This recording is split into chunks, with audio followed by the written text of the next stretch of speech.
Hello, my name is Ashley Toy, and today we're going to look at my research proposal. My research study is on childhood obesity and the effects that the home life and the family practices and beliefs and things like that have on childhood obesity in hopes to see what we can do as a community and overall as a nation to put a stop to childhood obesity. So first we're going to look at some of the epidemic of childhood obesity and why it matters, to study where childhood obesity is originating and where it's coming from. Many unhealthy dietary and physical activity habits foster the development of obesity are established by the age of 5. That's a pretty astounding statistic for why we need to look at where childhood obesity is coming from. If children have already solidified in their lives whether they're going to be obese or not by the time that they're 5, that's pretty significant. So we need to get a handle on it when they're young. The leading health indicator of nutrition, physical activity, and obesity state that 1 in 6 children and adolescents are obese. Some of the causes for childhood obesity are identified as being increased consumption of low-cost foods, less physical activity, consuming more calories than the child needs, and the family's socioeconomic status.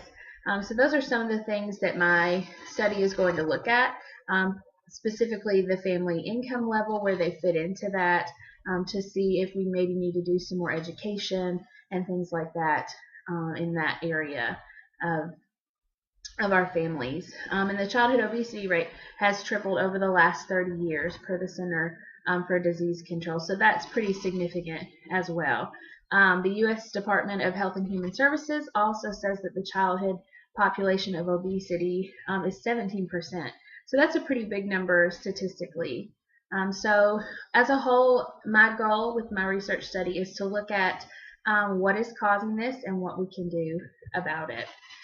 Some more analysis, as you can see in some of these charts, it shows the rate that has jumped 3 times over the last 30 years, and you can see some of the different years there. The percentage of childhood obesity was 5% in 1974, and now is almost 17% as of 2010. So that's pretty significant. Just in my general observation in the school system where I work, I kind of ask around some of the kids, and 8 out of 10 kids question report their favorite activity to do at home was to watch TV or play video games. None of them said to go outside. When I asked about going outside, they're actually completely disgusted, like, why would I want to go play outside? So that's something that I want to look at, is to what choices the kids are making, what choices the parents are helping the kids make, and why the limit of physical activity. Is it because it's not safe to go outside, because parents aren't home, things like that. So an example of our changed perspective as adults, at times there are punishments at my school for negative behavior,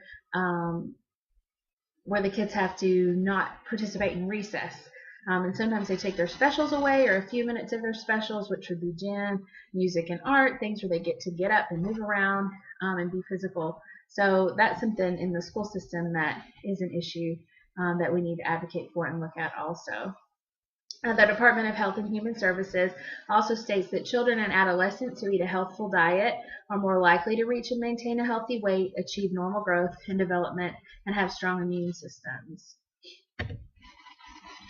Just some more statistics. This is a pretty neat chart. If you can take a look at it, there's lots of information there I won't necessarily go over, but it's a good basis for why this is an important area to study.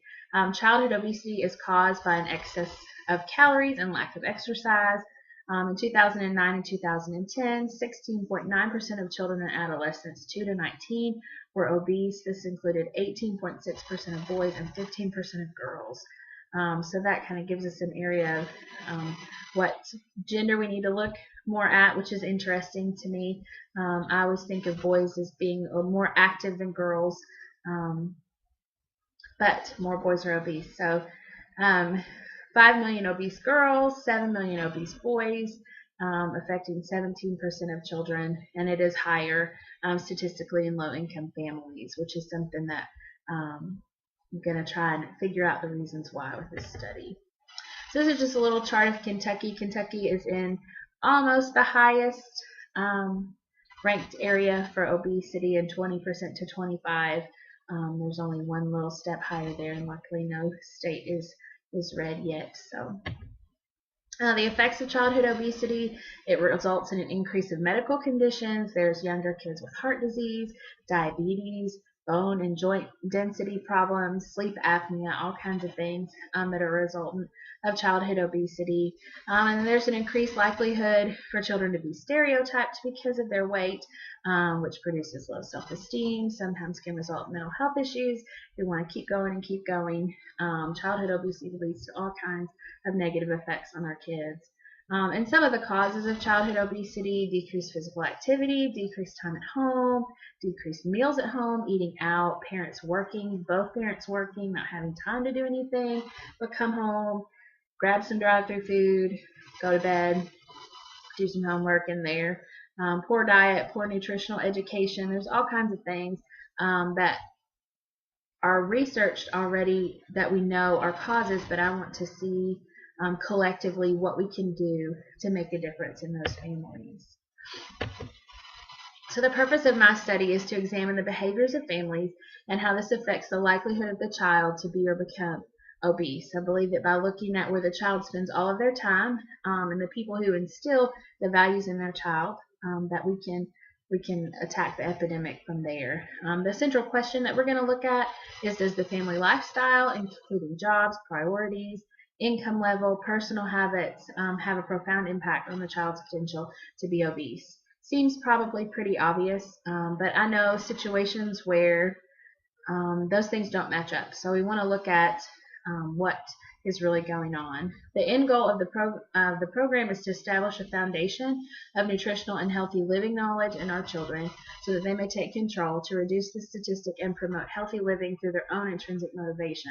So as a whole, at the end of the study, I want to be able to implement a program that's education for the family, but also education for the child so that they can take their own control, even if their family doesn't necessarily.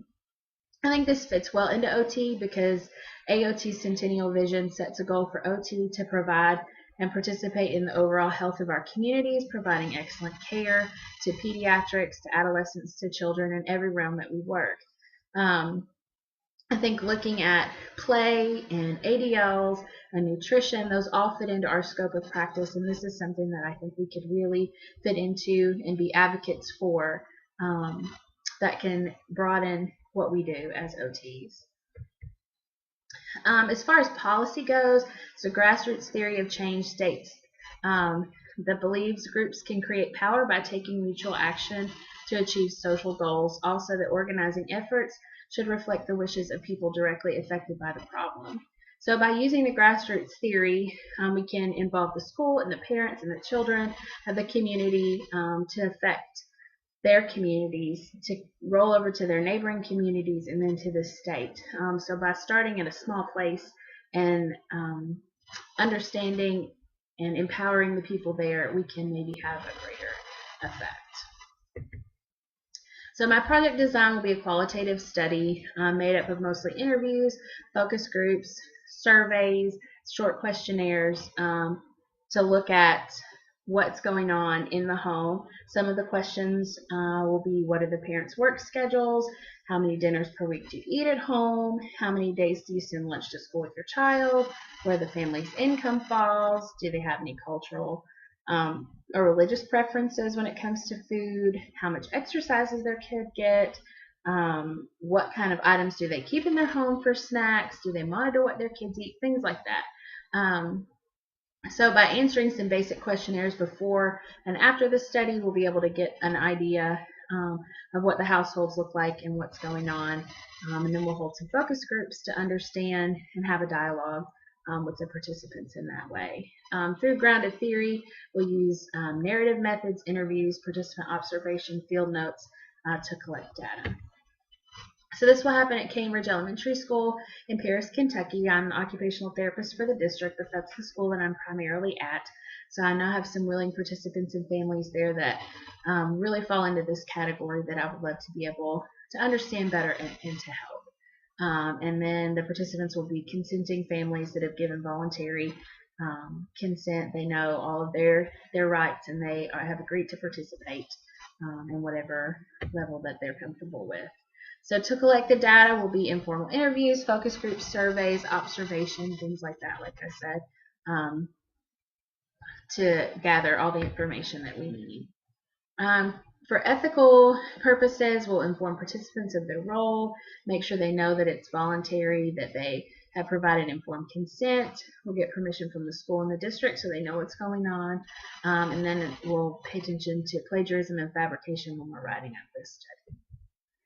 So to analyze the data, I'm going to use open coding and memoing so that I have kind of a running log of what's going on, and we can do side-by-side comparisons of the data to find similarities to form some sort of a visible graphical representation of what's going on. And for the validity, we'll use member checking. The participants and peers will review the information, make sure everything looks good, and then we'll use the process of triangulation just to make sure that the family traits and everything are put in there correctly. So in conclusion, the implementation of this study, my hope is that we can achieve a greater understanding of the origins of childhood obesity, and as a result create an overriding support for greater physical activity, increased awareness of positive nutritional choices, so that we will see an increase in activity and a decrease in obesity in our country, state, and county.